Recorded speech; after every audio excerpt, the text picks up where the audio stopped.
Hey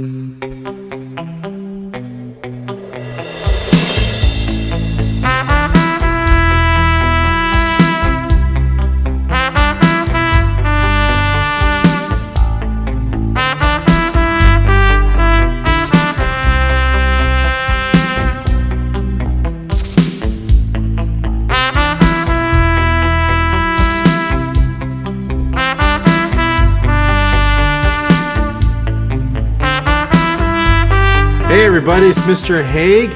Welcome to another session of Mr. Haig's class. And I'll tell you, getting in the film industry is an exciting venture for just about anybody who wants to live a life of imagination and glitz and glamour. It's not always that way, as we're about to find out. But I guess the key thing that we're going to discuss here with Mr. Dionisio here, Tafoya, right? Correct? Correct. And we're going to talk about how a student can actually embark in a career in that field. So without further ado, I'd like to introduce Dionisio. How are you, sir? Good afternoon, Jim. I'm doing very well. I'm out here in Pasadena and, just enjoying the week and looking forward to, seeing how this podcast goes. This is very interesting. I'm enjoying doing podcasts from time to time. It's very, very fun. And I'll tell you, I spoke with some people from around the world, and I learned more for myself than I could ever imagine. But let's talk about what you have to. And I've known you for a while, and you offer internships to students. Is internships the first step, would you say, to getting into the film industry? Uh, Internships is a very positive step if you can find them. It depends on which field you're going into. So I guess that opens the question, how do you know which field you want to go into? Mhm. So it's more about exposure.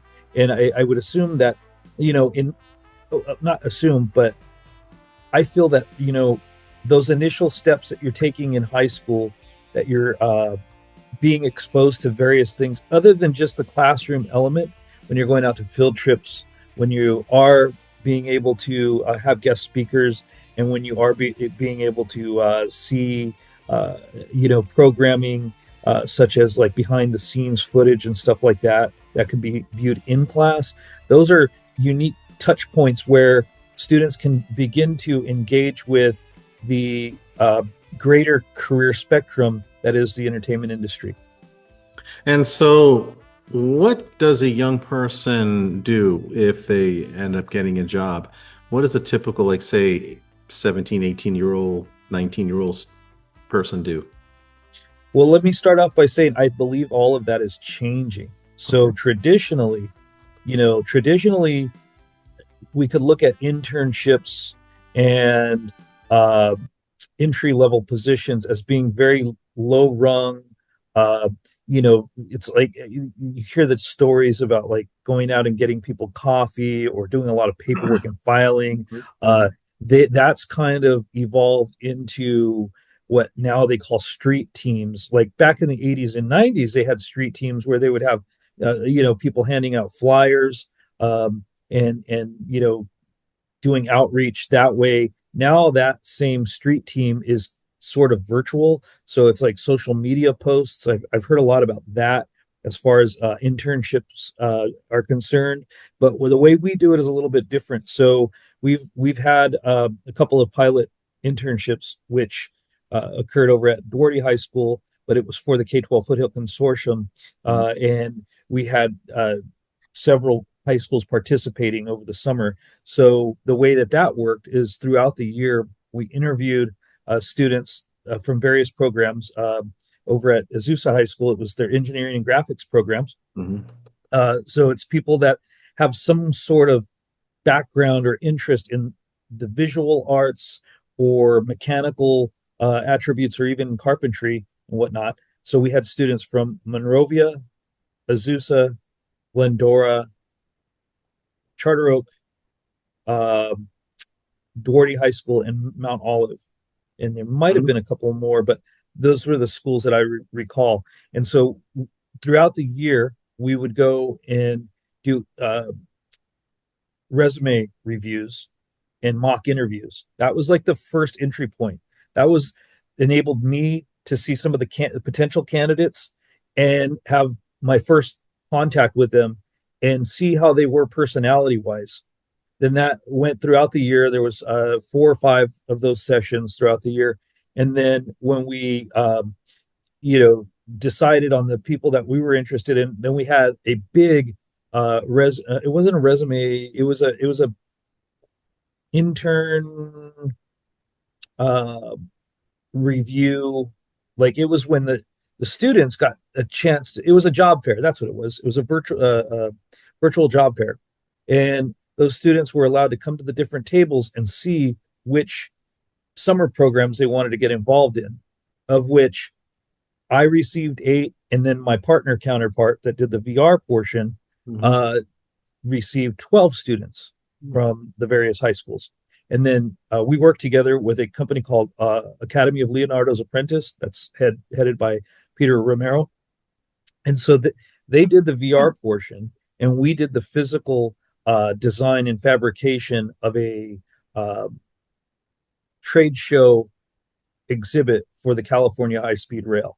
We partnered with California High Speed Rail over the summer. Oh, So the wow. students, yeah, so the students were able to work for us as interns to Mhm. fabricate a physical trade show exhibit that, it was pretty big in size, Mhm. and they helped design it, they fabricated it, and they also received a scholarship at the end of the internship for the company.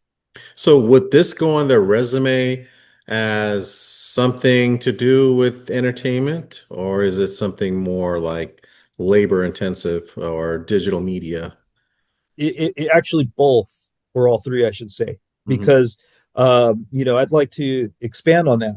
So the entertainment industry is changing, Right. as you probably know, Hmm. with artificial intelligence, with streaming, with production moving out of the state and out of the country.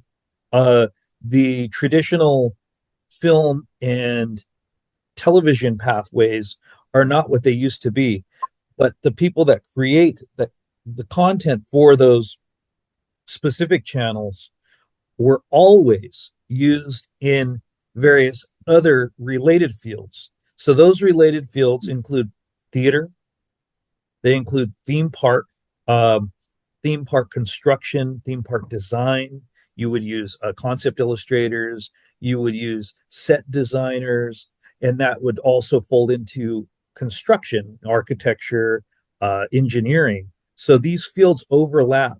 You also have trade shows. You have and the big one, live events. It's all right behind me.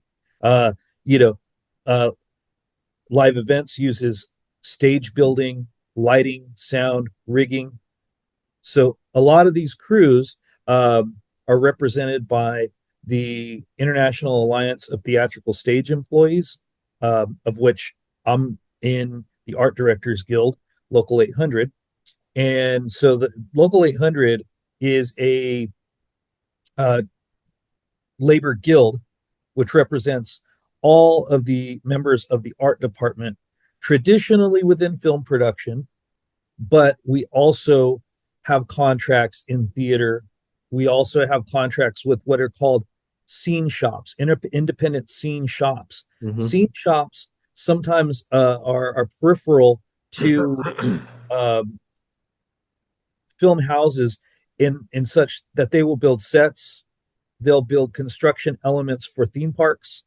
They might even work on uh, uh, billboards back in the day, where scenic artists would hand paint billboards, would hand paint backdrops for films. So all of these things overlap.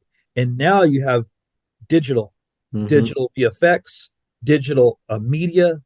You have large scale LED panels. So these are what they call digital backdrops now.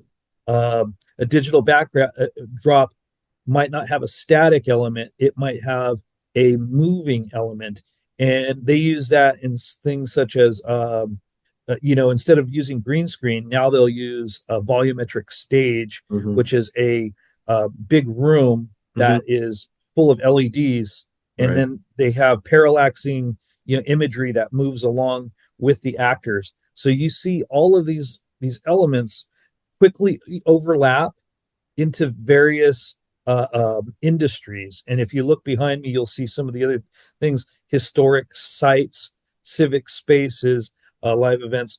So all of these things, projection mapping. If you go to any theme park, you'll see all the variations of these elements. Universal Studios has the Harry Potter uh, castle. You know, entertainment designers, construction workers, scenic artists, and then the digital projection mapping onto the castle itself at night. Or you'll see the same thing over at Disneyland with the Star Wars Galaxy's Edge. In the evening, they'll do a projection show, and then of course now you also have drones. So you see these things quickly, rapidly Mhm. uh, evolve into a myriad of entertainment jobs. So, but I mean, a 17-year-old wouldn't be expected to do all this because these seem pretty complex, or am I wrong? Well, a 17-year-old would not be expected to do much of this. This is where what I like to call apprenticeship comes in. Ah, Apprenticeship, mhm. internship. So when we do our summer program, that's their first taste of thinking outside of the box. Okay. You see, they're starting to see when they were working on this past summer's program, they were saying, okay, so we're building something, but it's not traditional construction and it's not a traditional set. It's a hybrid product, that they're putting out there. And you're starting to see the creative ingenuity behind it. They're learning how to use the tools because by high school, they should have some Mhm. experience with, different types of hand tools. They should know how to hold a paintbrush and mix colors and learn how to clean up a spill. They should know shop safety. And above all of that, they should know how to communicate with each other, both uh, uh, verbally and orally, so that way they know how to talk to each other in the shop. They should know how to read a blueprint. They should know how to read a tape measure. And that's not something that needs to necessarily be taught in a classroom where it's like lesson plan 38, let's learn how to read a tape measure. But when you're actually in the experience and you're doing it, and somebody asks you, okay, well, I need you to go measure this piece of wood and I need you to cut it down to 6 inches, you Mhm. know, through experience, the first time, the second time, they might cut it wrong. That's why they're in a learning environment as opposed to being considered an entry level professional, Mhm. where if you were getting hired on a crew, there should be no question about, can you cut this piece down to 6 inches, or do you know how to build a flat. You might not know how to build a flat without some guidance, but you should know, oh, I know what a flat is. But isn't the film industry a gig economy? It's like I said, I always tell people it's not so much even who you know, okay, Mhm. it's who knows you. And so, would you say the same thing applies to the jobs that you had just mentioned about, the carpentry and the digital media, all that? It's they can work for a group one day, one week, and then another week they work for someone completely different because Well, their name that's pass out. yeah, that's the great thing about being part of a labor union. Hmm. So, when you're working in these various capacities on various films, you're Hmm. actually, working under your contract. So the contract's the same across various companies. If I work for Warner Brothers, Hmm. um, you know, I'm working under the same agreement that I'd be working under with Paramount. There might be some nuance differences, Hmm. but yes, there is a lot of it is gig work, and the I guess the way I would there's a couple of ways I would answer that question.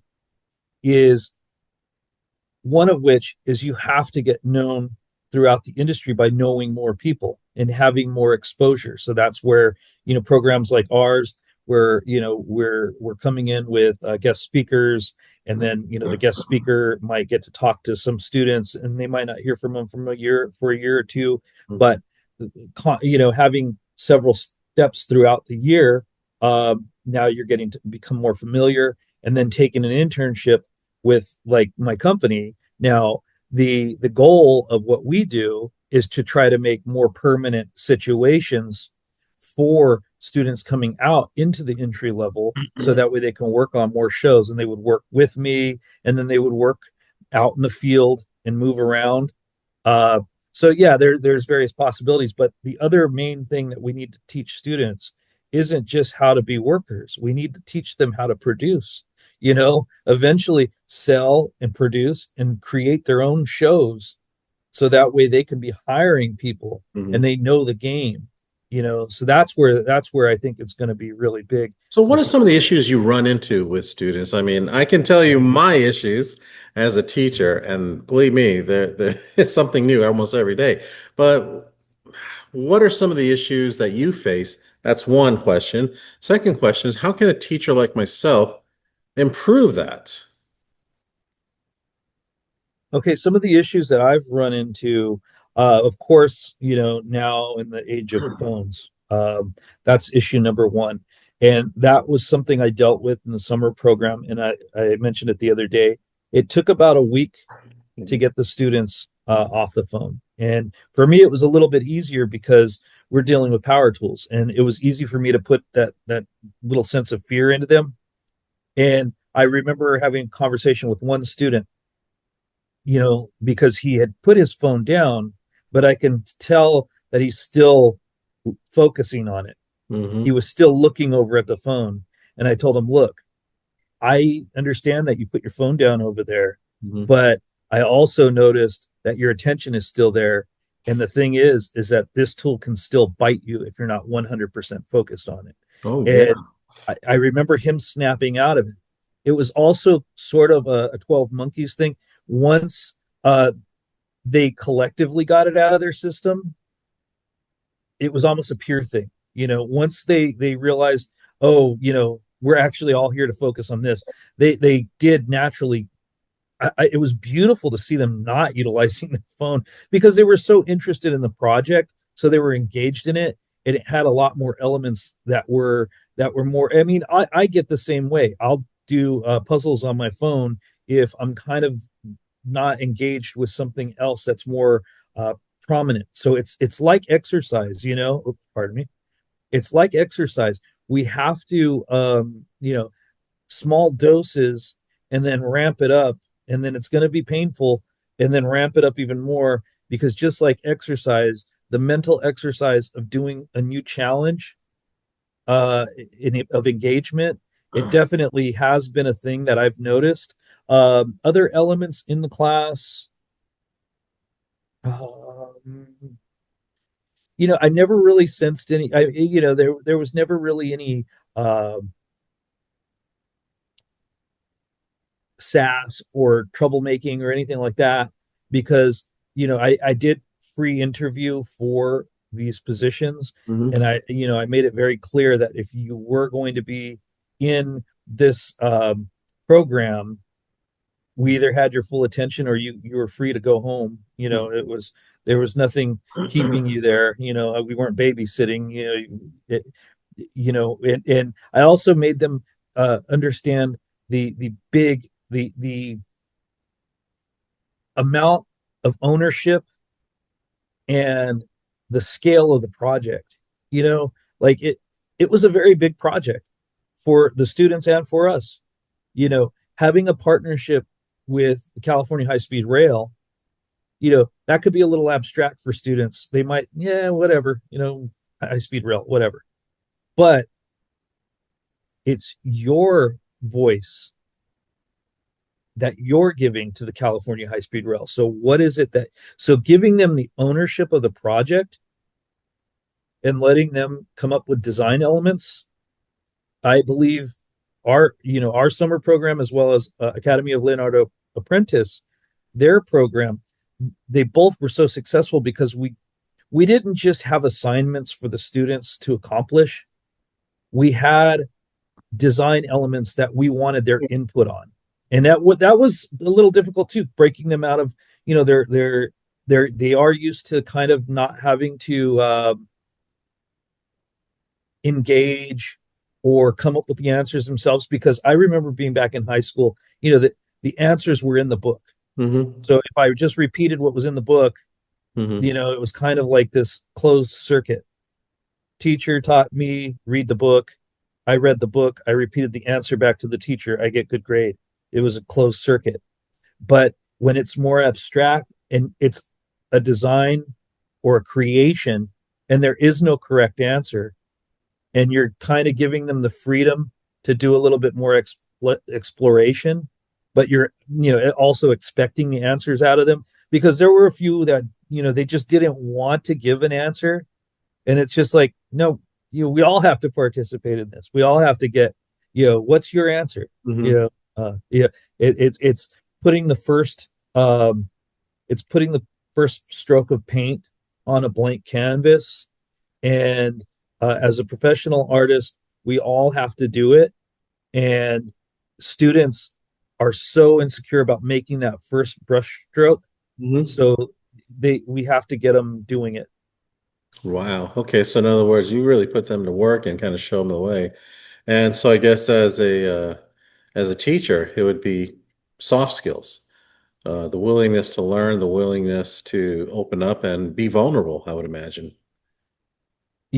Absolutely. And it has to be a tailored experience, Hmm. not even just for it's almost like an everyday evolution, if Hmm. not, monthly and yearly. Well, have you hired anybody directly, or has people from your under your wing, have they been offered full-time work? Yeah, you shaking you're nodding your head, so that's the good news. Yes, so we have hired in the past, and we do have a couple of people that we do continually, like it's gig work. Like I said, we did have somebody part time for several months, and they weren't ready to take the big leap into having that career yet. I mean, they had just graduated from high school. So, they stayed on for like 6 months Hmm. and part time. So there was up to 20 hours a week. And then we have another student that is, he's already in his 20s. And so he works with us, semi regularly. Yeah. And the goal of this program that I do specifically with K-12 is to uh, train high-powered candidates for specifically for our company. Ideally, if they go out into the entertainment industry in general, it would be great to have them out there, because even if they don't work directly for my company, I know that they're going to be out. Like if somebody asks, "Oh, well, where did you get your training at?" and they go, "Oh, Dionisio, Dionysus Creative." Oh shoot, yeah, we know that guy.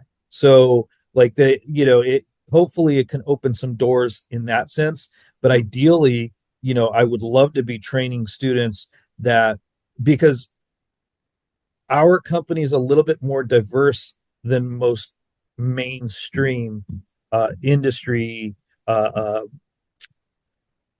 companies. We've mentioned a lot of those companies in the past earlier in this conversation. A studio, for instance, or a production, or a theater company. They're all going to do very specific work. Just, but our company does a lot of different types of projects. Okay. And so would you say that uh, you're almost like a teacher. You're teaching these kids a skill. Have you thought about starting your own school? I haven't thought about starting my own school, but I am in talks now to become a little bit more trained specifically in CTE, and so that way there's more lesson plans. But I like the more apprenticeship role that we've established. I did go to this past year. I graduated from Harbor Freight Tools for Schools.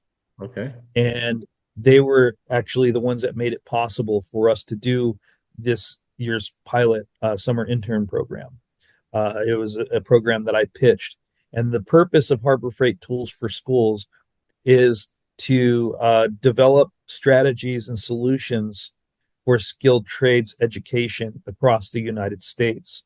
So this was the fourth year that Harbor Freight Tools for Schools has been in existence. I'm part of their fourth cohort. It was about 20 individuals, and so it's gone on, three times prior to me, and so it's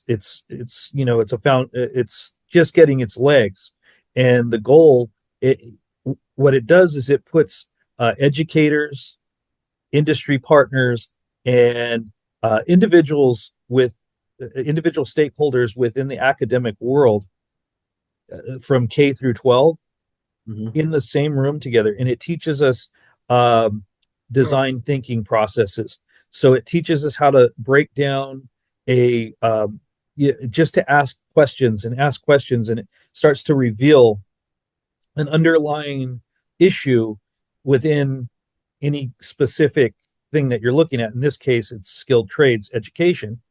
And so we started peeling back layers, and then you start to reveal um, big questions and what ifs. And so through that, you extract and distill uh, a core issue. And from that, you can create a pilot. And so that's how this summer program developed. Is our educators doing it right? Do you think that we are doing a good enough job? And if the answer is no, and believe me, I will not take any offense to that because I want to learn. Okay. But are we doing it right, or are we falling short? Maybe because due to unfamiliarity, or because we have to stick to a program. Are we doing it right? That's the issue. You're having to stick to a prescribed program that had worked in the past with, let's say, because of the amounts of students that we all, you and I are possibly from, we got to be from the same generation. So when we were growing up, there was a lot of students, that were just going through the motions, so to speak. And there was a lot more opportunity. And then the 90s and 2000s came, and then you needed more. All of a sudden, they thought, oh, well, you just need more training, you need more certificates, et cetera, et cetera. Nobody cares about certificates anymore. What we need is hands on. And I think that's what Freight Tools for Schools is starting to understand is we need skilled trades, right? We need hands on knowledge. We need experiential knowledge that can actually be turned into uh, workflows.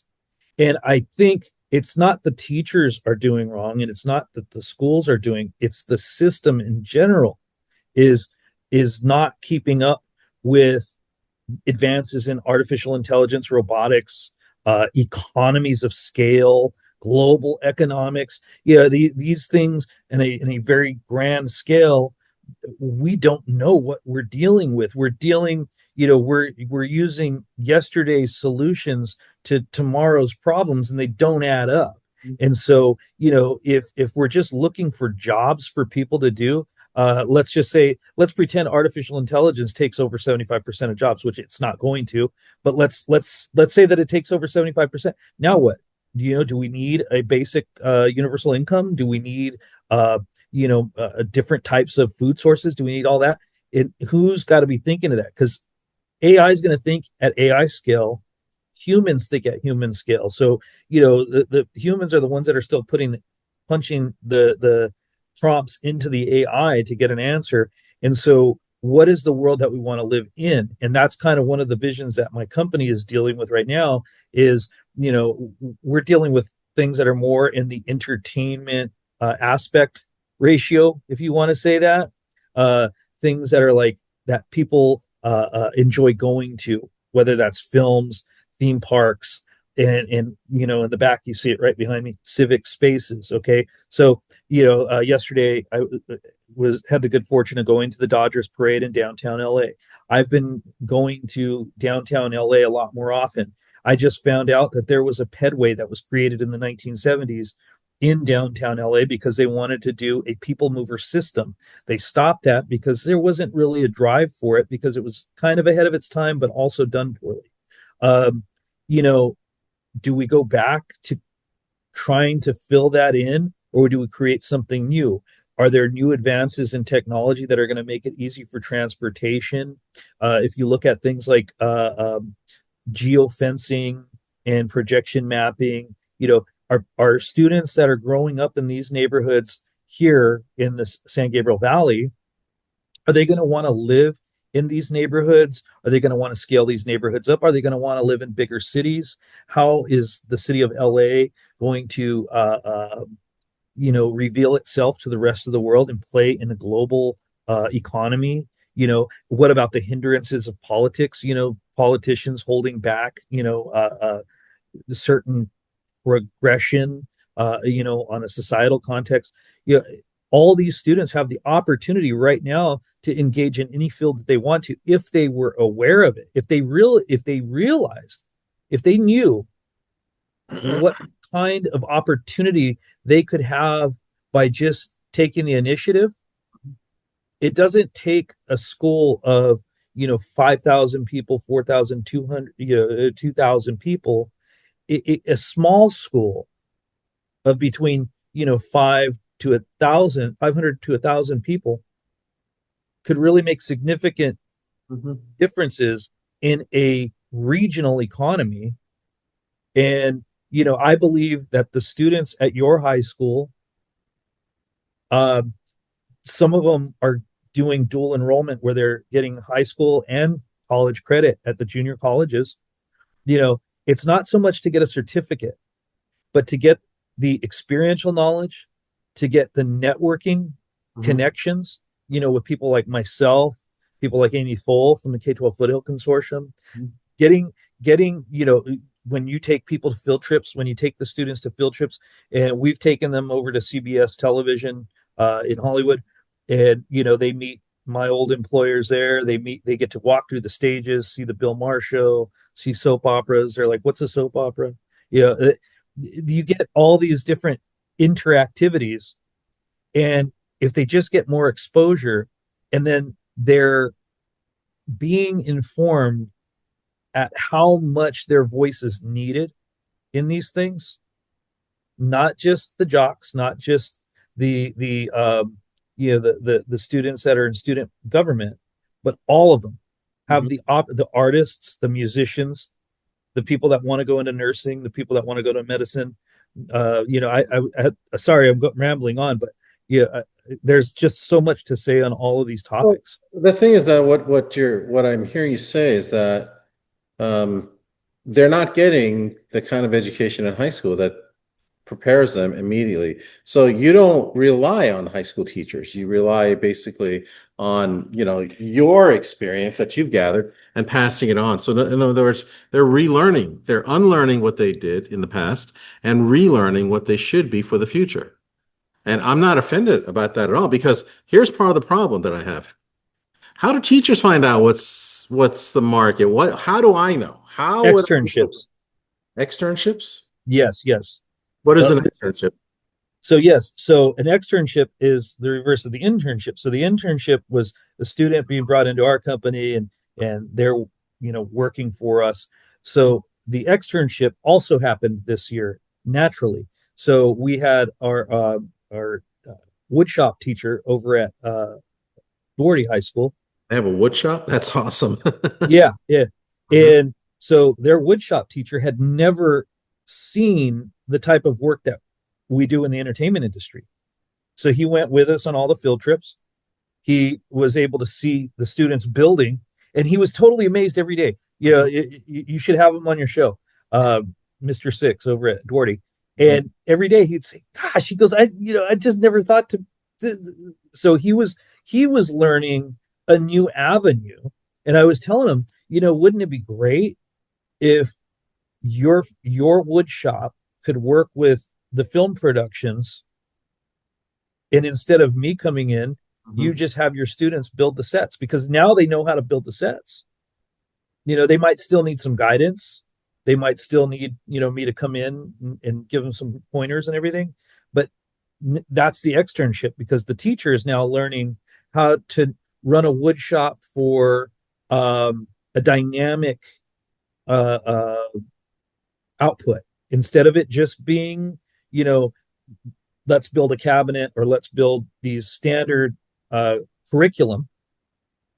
We don't know, maybe there's a production coming in and uh, they need a dentist's chair, or maybe they need a uh, a hospital room, and so they would have to use a little bit of ingenuity. Maybe there would be a student that would design it, Mhm. and then it's prototyping. That is totally cool. So I think that's the key. So I think that's really important to stress for CT teachers, especially, is to go out and see the work being done. I try to do that as much as I can, but it's kind of hard because the next year is a whole different world, Mhm. especially but you have given me a lot of insight here. So are you opening up to internships again this year?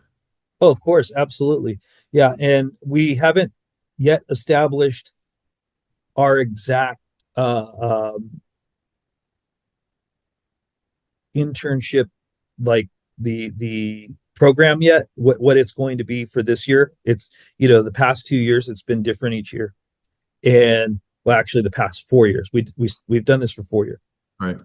and uh, this year we know that there's going to be a design and fabrication component, which is going to be very similar to this year's program, but our goal is to have also an ongoing live events training internship Okay. where we're taking students and we don't know how it's going to work yet, but either taking them out into the field or working with them on site, because not every school has um, theater department, and the theater is where you traditionally would get your audiovisual Mhm. skill sets, and there are some great examples. So I was going to mention it earlier, but I did a visit to. I'm on a advisory board for the Lawndale Cinematic Arts Academy, and so a few months ago I was able to go to their partners breakfast, and I got to see the connected schools. So there's several academies in the Centinela Valley Union High School District Mhm. that are all academies, and they all received a great amount of funding recently. So they've Mhm. built these amazing schools, and their engineering program is like bonkers. It's like being in a real. We our program went and visited JPL, NASA last year, Mhm. and the site over at Hawthorne High School for their engineering program looks like JPL. It's like amazing. They got 3D printers. This that. It. I want to pull that back a little bit and say, in no way should we be intimidated or overly um, comparative to each other, because some schools have they're situated in different areas. The vision that I see in the future is that you take what's great in the certain areas and you accentuate that, and there can be competitions. There Mhm. can be like the robotics program over at you guys have a robotics program at your school, right? No, we don't actually. Oh, you don't. No, Okay, I know it's one of the schools in the K-12 area, but yeah. that's what high school is all about, is competitions, because competitions compete, and then Well, actually, I take that back. We do have a robotics program, but okay, it's a club. oh, it's a club. Okay, yeah. So these clubs, much like a mutual benefits, a nonprofit, or a what do you call it, a chamber of commerce, a club is just like that. So like-minded students putting their efforts towards in goal, to get it into perhaps a competition to win a grant and an award and some stature in the area. Those are great. And just because one school doesn't have uh, the same resources that another school has should not be an intimidation factor or something like that. It's more of like, oh wow, that's how they're doing that. Yeah. Okay, let us see how we can take what we have. Hmm. Because I don't I every school that I've been to, and I've been to a lot of them now in this past few years, they all have something of value that you can't get at the other schools. So, final question. Let me ask you this. What can I do as a teacher? What can teachers do to get these kids better ready for the future that we know something's out there, but we're not sure what is? So, what can I do to educate? You said externships earlier. What else, if there is any? Okay, externships are great. Communication with people like myself. Be be open to having uh, visitors. Have more uh, have more speakers come in. Uh, ask the question. This podcast is probably one of the best, like, what do they call it? It's under the radar Mhm. because on the surface it's just a podcast.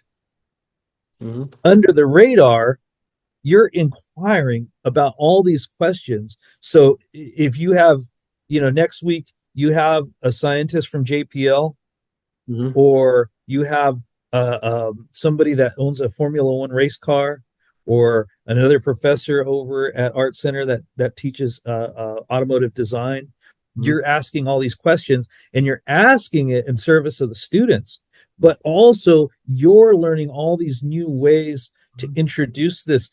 And through you, I get access not only to the campus, but I also have access to the administration, which sometimes wants to go back into that old way of thinking and just like do the routine. And it's like by you pushing this out there and saying, look, you know, this is the kind of speakers that we can have, but also we can have this program.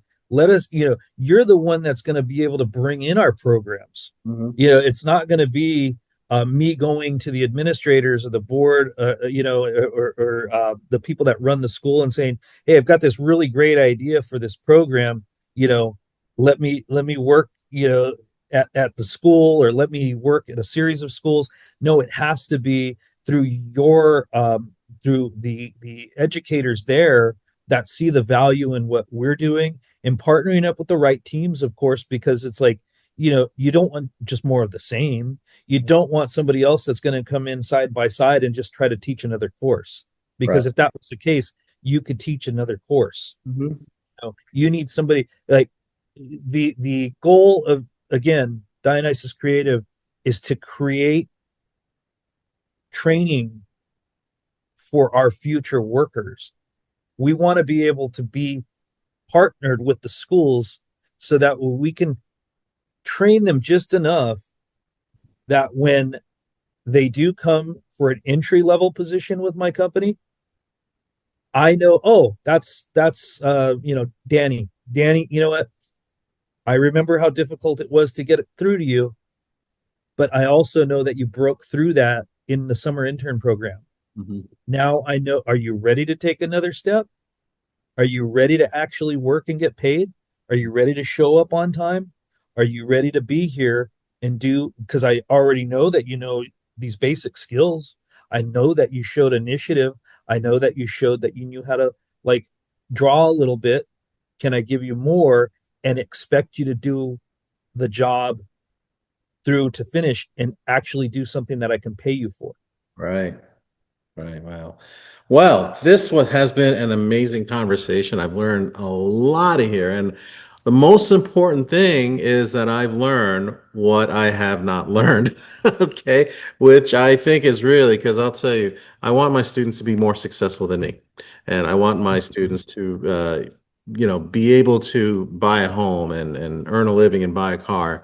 but not necessarily go to college. I mean, I believe in college. I mean, I have a Mhm. master's degree, but at the same time, it's got to be something related to what they want to do, and it's one of those steps, not a have to. I can't tell you how many students I know. Well, I'm going to go to Citrus College because I don't know, but I don't know what I'm going to do. Well, Mhm. then don't go. Why are you going to waste your money, even if it's free? Why? So, anyways, I realize now that I got to get out there and learn more about the industry, thanks to you. And I certainly appreciate everything that you have done for our students. And it has been such a pleasure to learn from you myself. And so, with that being said, everybody, this is Dionisio Tafoya with Dionysius Creative. And kind of say this man makes dreams come true and sets the right path for a lot of people, more so than me. So, with that being said, this is Mr. Haig's class. I'm going to have a hard time topping this podcast. So, thank you so much, and we will be back next time.